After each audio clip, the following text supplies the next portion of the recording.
Me zemra të thyera dhe me dhimbje ende të freskët, familjarët e viktimave të aksidentit në Bullgari, ku humbën jetën 45 persona, tragjedi e cila ndodhi para 3 vitesh, shprehën mbështetjen dhe ngushëllimet e tyre për prindërit nga Koçani, që sot e ndjen në lëkurën e tyre humbjen e 59 të rinjve.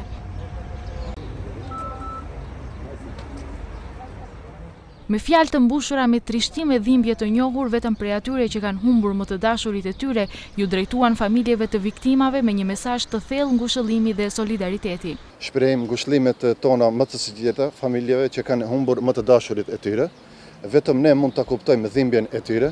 Ne kërkojmë nga institucionet përkatëse që ky rast deri në fund të ndryshohet, ndërsa rastet e mëparshme si autobusi në Bullgari me 45 viktima, spitali modular në Tetov, autobusi në Laskarc, të rigjikohen dhe të gjithë ata që janë të involvuar të marrin dënimin e merituar.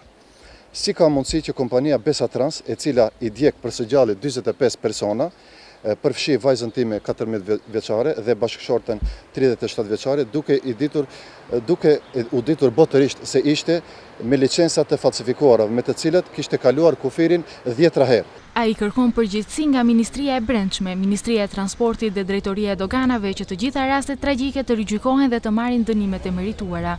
Përndryshe, të gjitha rastet tragjike të dekadës së fundit, si aksidenti në Laskarc, spitali modular në Tetov, tragjedia e aksidentit Besatrans, janë akoma pa epilog konkret.